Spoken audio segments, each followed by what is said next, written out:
Et bienvenue dans cette nouvelle vidéo. Aujourd'hui, je ne vais pas vous parler de compost, même si j'ai eu des nouvelles concernant cette demande de compost collectif que j'ai effectuée auprès de la mairie de ma commune. Mais ça, je vous raconterai ça dans une prochaine vidéo. Là, il y a un sujet qui est plus important, mais surtout plus urgent dans le territoire dans lequel j'habite, dans le Périgord vert, mais qui, je pense, mérite votre attention, même si vous n'habitez pas ici, parce que, en fait, des projets comme ça, il n'y en a pas que dans le Périgord vert.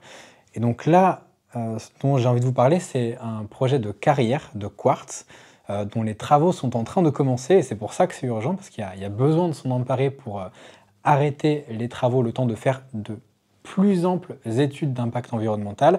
Donc c'est une carrière de quartz qui va s'étendre sur 50 hectares, avec plus de 20 hectares de forêt et de la terre agricole. C'est un projet qui est très controversé, justement parce que ça va détruire une très grande surface de nature. Donc avec du coup le fait de creuser à 15 mètres de profondeur pour aller extraire ce quartz.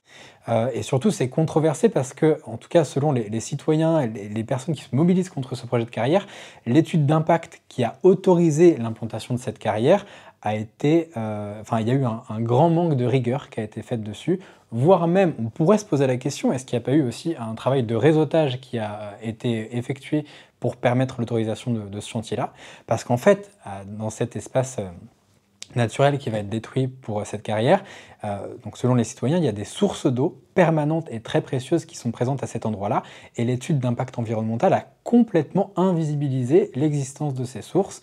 En plus de ça, il y a aussi des espèces protégées qui sont présentes à cet endroit-là, et donc ça, les sources d'eau plus les espèces protégées, ça fait que l'implantation de cette carrière ne devrait, selon la loi, pas pouvoir être possible à cet endroit-là. Or, les travaux ont déjà commencé et tout est passé, tout a été validé auprès de la préfecture, auprès du département, etc. etc.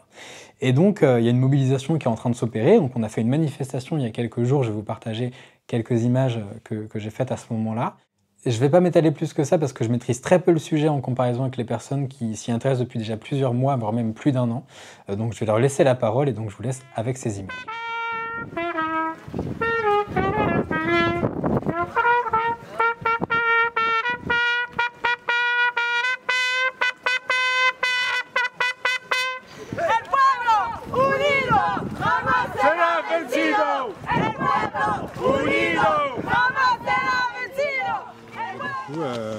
Est-ce que tu veux parler de ce que tu sais sur ce projet d'Imeris? C'est quoi ce projet? Ce projet, c'est du coup un nouveau projet de carrière d'extraction de quartz de la société Imeris qui est déjà implantée à Saint-Jean-de-Cole sur le site de Boudot depuis des décennies, depuis une quarantaine d'années. Donc ils veulent créer une nouvelle carrière à ciel ouvert ici pour extraire des galets de quartz qui vont être acheminés vers leur site à Saint-Jean-de-Cole et ensuite être acheminés vers des usines de transformation et d'affinage pour en faire du ferrosilicium. Voilà. Ils ont modifié le PLU pour pouvoir déclasser les bois de Razac qui étaient classés en zone naturelle à protéger dans le PLU précédent. Et en fait, cette zone des terres agricoles qui sont concernées, 20 hectares, en tout le projet c'est 45 hectares, était dans le PLU précédent comme extension pour les carrières de Thiviers. Il faut savoir qu'en fait, toute la colline de Razac, mis à part le château de Razac, appartient à la société anonyme Pierre Charon, qui est la foncière immobilière du groupe Basalte, qui est carrière de Thiviers. Donc en fait, Imeris loue en gros ces terres à carrière de Thiviers, au groupe Basalte, à la société anonyme Pierre Charon, qui est basée à Paris. Il y a 21 hectares de bois donc, qui vont être rasés, qui vont être coupés pour faire cette extraction qu'ils appellent de surface, mais qui est déjà d'une profondeur de 15 mètres. Ils disent qu'ils remettent en état par la suite, mais il est évident qu'un sol qui a été creusé et détruit sur 15 mètres ne se remet pas en état et que tous ces arbres qui vont être abattus, ils sont abattus à jamais. Nous, ce qu'on a découvert aussi comme faille, c'est que dans le dossier d'études d'impact, il n'y avait aucune mention concernant l'eau, la présence d'eau sur cette colline, alors que en fait, la colline de Razac est un château d'eau. Et c'est ce qu'on a prouvé au cours de nos diverses enquêtes avec des naturalistes, des hydrogéologues, c'est-à-dire qu'on a remonté les rivières qui arrivent au ruisseau de Pierrefiche, qui se jettent ensuite dans le Touroulé et dans la Colle, et on est arrivé à des zones humides, on est arrivé à des sources qui ne sont pas du tout mentionnées dans cette étude d'impact. Et donc, dans l'autorisation environnementale, il n'y a pas de dérogation. En gros, ils n'ont pas demandé la permission pour détruire ces sources, pour détruire ces cours d'eau et pour détruire ces zones humides, alors que selon la loi sur l'eau, IOTA, il faut faire un dossier gros comme ça pour avoir cette dérogation. Donc eux, ils sont passés en force sur ce sujet-là.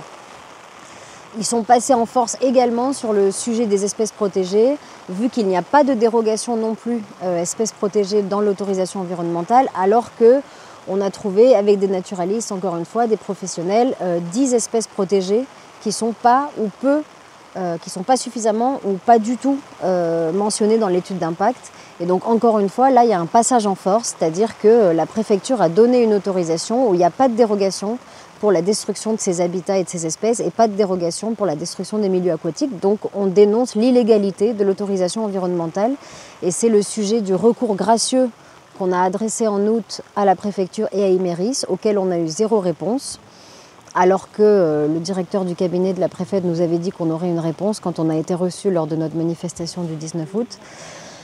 Et on prépare donc maintenant un recours contentieux au tribunal administratif pour dénoncer ce passage en force. Ok. Et du coup, est-ce que vous avez contacté la police de l'environnement? Est-ce que la préfète, en ayant conscience du coup de ce que vous lui avez partagé, a agi dans votre sens contre Imerys? Voilà, il faut savoir qu'on a fait des portées à connaissance avant qu'elle donne l'autorisation, c'est-à-dire qu'un juriste de France Nature Environnement a envoyé un porté à connaissance concernant les espèces protégées à la DREAL. On a envoyé une demande d'analyse des cours d'eau à la DDT, avec courrier recommandé, accusé de réception, etc. Normalement, il se déplace dans les 15 jours. Là, c'était en mai, on n'a eu aucune réponse.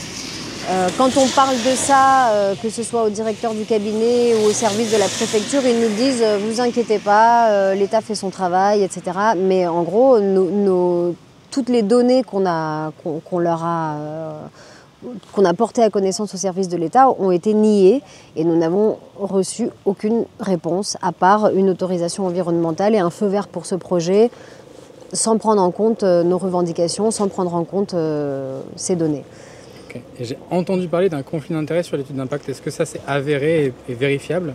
Oui, alors ce qui est avéré, c'est que l'étude d'impact a été faite par le bureau d'études Sol Hydro-Environnement, qui est basé à Périgueux, et dont la co-gérante est Sarah Dagier de Rufos, qui est la femme du directeur technique d'Imerys, Philippe Dagier de Rufos.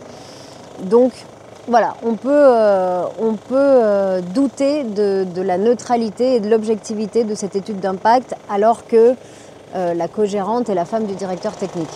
Donc ce n'est pas un conflit d'intérêts en soi qui est une illégalité en soi, mais évidemment on espère que ça pèsera au niveau du tribunal quant à la partialité des données et des choses qu'ils ont pu omettre ou négliger ou nier dans le dossier qui les arrangerait pour faire passer le dossier plus rapidement, plus facilement. Ils ont quand même le droit de commencer l'abattage là? Ouais, les recours, que ce soit recours gracieux ou recours contentieux, ne sont pas suspensifs.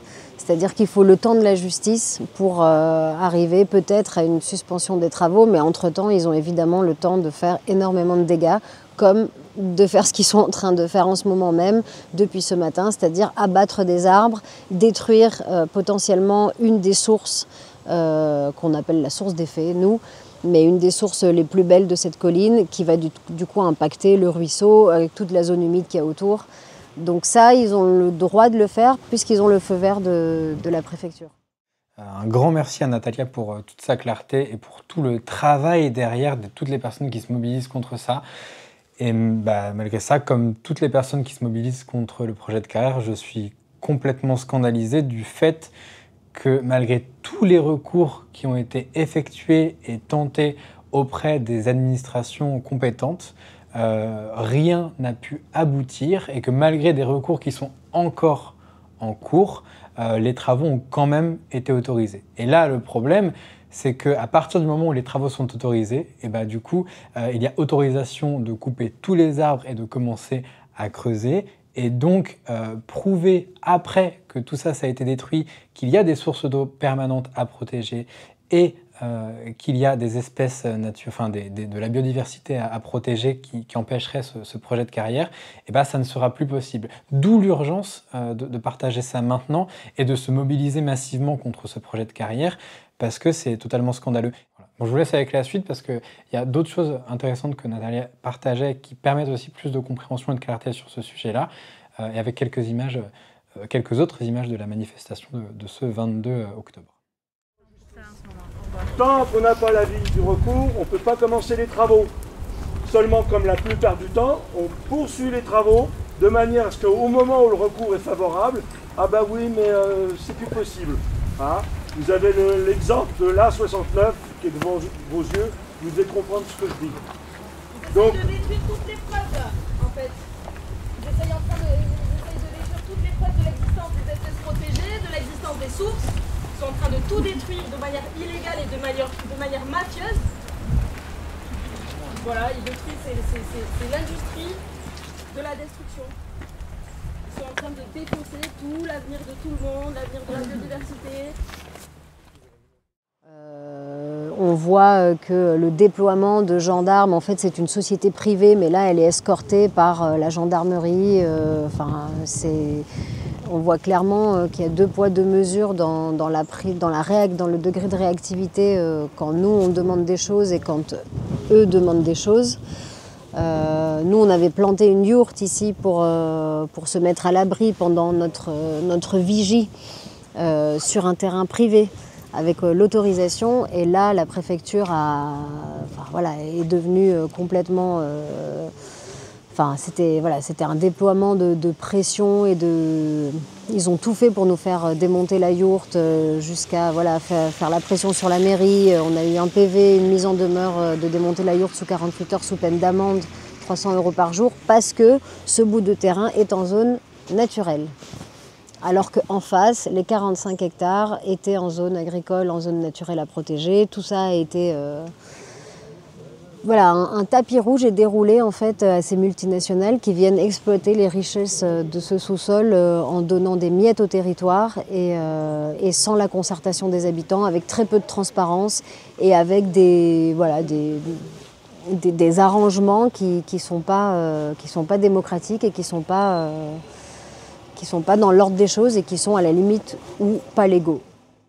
Et on essaie de faire prendre conscience que les choix que nous prenons ici, en Europe, ici, à Thiviers, impactent non seulement nos vies ici, maintenant, non seulement les vies des générations futures sur ce territoire, qui ne sera plus le Périgord vert, mais sera devenu un désert, mais impactent aussi des vies partout ailleurs sur la planète.